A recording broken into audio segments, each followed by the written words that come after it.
Most people don't achieve their dreams because of a weak mindset.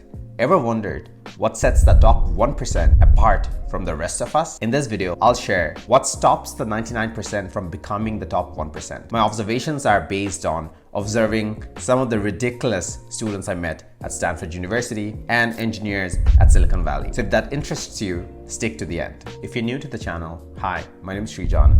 I'm a new graduate from Stanford University, living in the Bay Area, and I love making videos about education, technology, and entrepreneurship.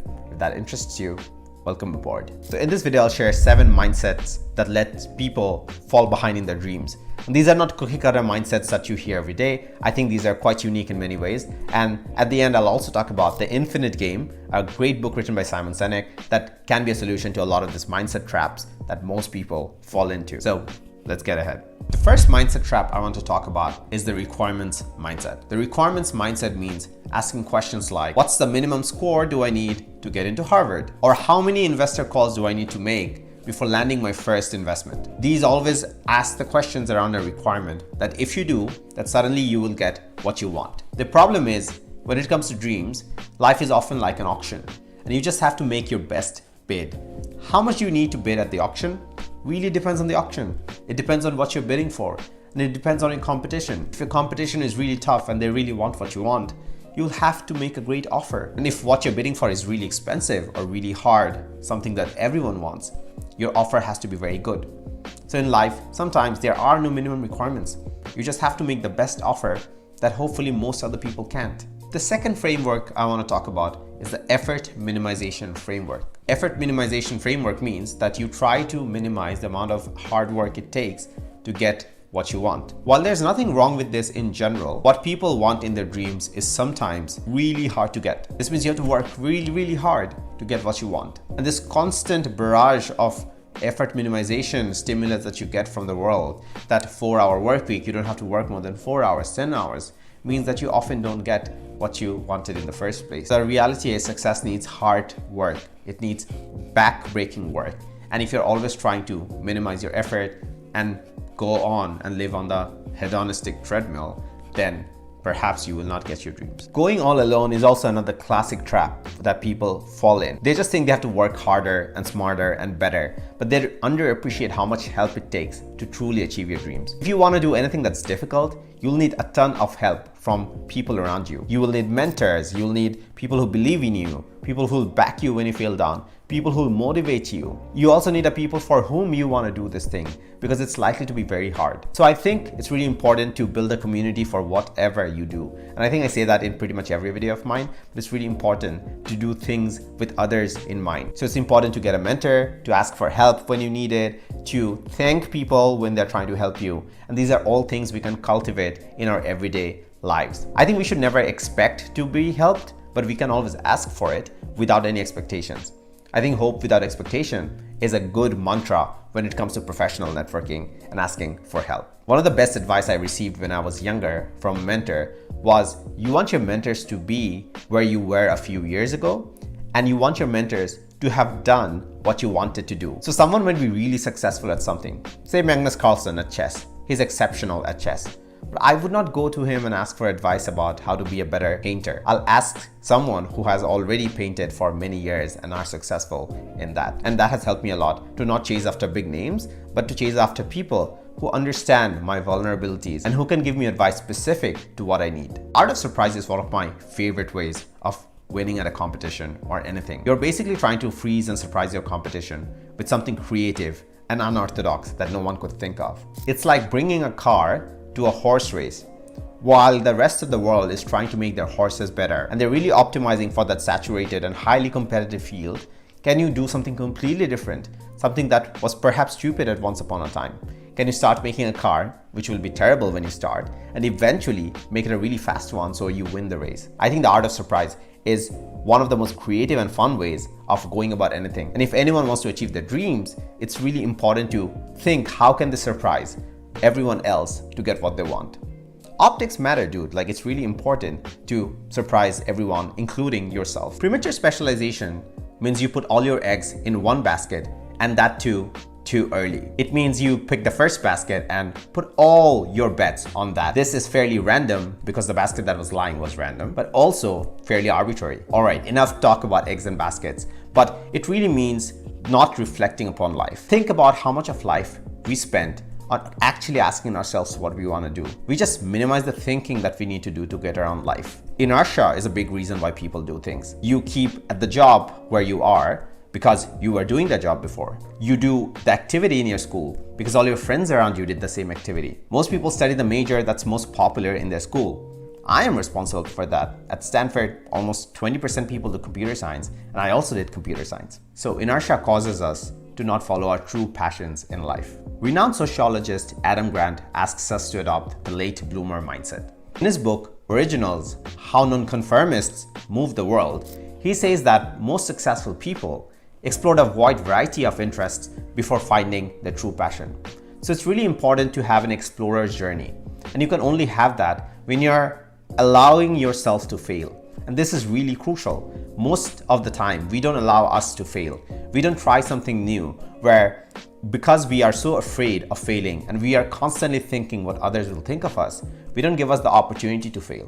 So I think it's really important to look at life as an experiment and just take a bunch of experiments and try it. Do not prematurely specialize. You must be willing to fail so that you try a bunch of things, and then once you know what's clicking, you go really hard for that. This is not my words. Erik H. Erikson, another renowned sociologist, said that you must do role experimentation before finding your true identity. His research was mostly surrounding around adolescence, but this is applicable for anyone. We should think of life as a constant experimentation of what role we want to play.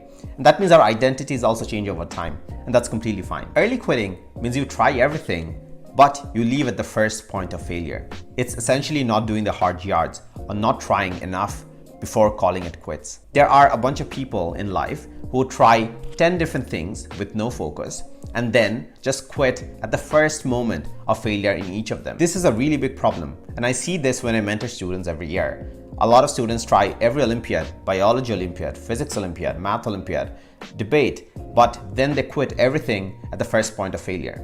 But to do something truly impressive, something that's truly difficult, you need to stick in. You need to do the hard yards. And if you don't, you're gonna fail in everything, especially if you're trying to achieve your dreams. And I'm assuming the dreams are big, as they should be. There's a really good book about grit written by Angela Duckworth. And in that book, we can read about the story of West Point Academy, which is a US military academy. That academy is super grueling. In that academy, only 1 in 5 students can complete the rigorous training program. So most people just drop out because of how hard it is. In fact, it's notoriously nicknamed as the beast because you have to do training that is completely grueling you down. You wanna guess what predicts a person's chance of completing that academy? It's not your test score, it's not your high school rank, it's not any factors like your fitness score, your mental resilience, or the whole candidate score, which comprises of every other score we talked about. It's actually grit. Angela Duckworth measured grit with persistence and passion, and she found out that this could guess who's going to complete the course better than any other factor. So it's really important to be gritty in life and just keep trying. And I think it's impossible to be gritty if you don't enjoy what you're doing and if you don't have true passion or true interest in what you want to achieve. Because if you have those two things, even if you're not successful, you can just keep on doing what you like. It doesn't matter, it's fun, so you don't quit early. Low agency basically means you're willing to take no for an answer as soon as you hear it. And this no can come from anyone. It can come from a person, your boss, your teammate. It can come from life, where life throws an obstacle at you and then you have to think of whether you want to change course or quit. In terms of a metaphor, when you see a closed door, what do you think of? Do you think of it as a closed door? Or do you try to find another door? Do you try to dig a tunnel under the door? Do you try to bring a bazooka and blow down the door? All these approaches could work. But do you take the door as a closed door, or are you trying to explore for alternative pathways towards your destination? This is a super duper important skill and something I see most in people who actually achieve their dreams. They are relentlessly determined to get what they want. Jeff Bezos has an interesting way of framing how he sees that in a person. He basically says, when you're stuck in a third world prison, and if you're ever stuck in a third world prison, who is the person that you call that can bust you out from there? That person has high agency. So they don't have to be experts there. They don't have to have experience in that field. But if they are street smart enough and relentless enough that they'll actually get it, then they'll get it. Paul Graham, one of the founders of Y Combinator, a massive incubator in the Silicon Valley, says that great startup founders are relentless. They will keep trying and they will go to plan B, C, D, all through Z, and then A again when plan A doesn't work. So the fact that they are relentless really helps them achieve their dreams in the long run. And I think this is the most important point. High agency is really important if you want to achieve your dreams. And I'm trying to practice being a more high agency person myself and not taking no for an answer. If I had to give a solution to all of the things we talked about in the last 7 or so minutes, I think it would be to have an infinite mindset. Simon Sinek has written a fantastic book on the infinite mindset that I'll highly recommend. And in that book, he basically says, try to play long-term games where your wins are long-term and they compound over time. And you need to constantly adapt and you need constant learning and you need to improve yourself every day to keep winning in the long term. And I think that's a very good attitude to have. And dreams usually fall into those categories where you want to do something really big, but you cannot do it just in a day. So you break it across a period of time and you try new things, you learn new things, adopt new things every single day. And I think to have an infinite mindset, you need a dream that's really big.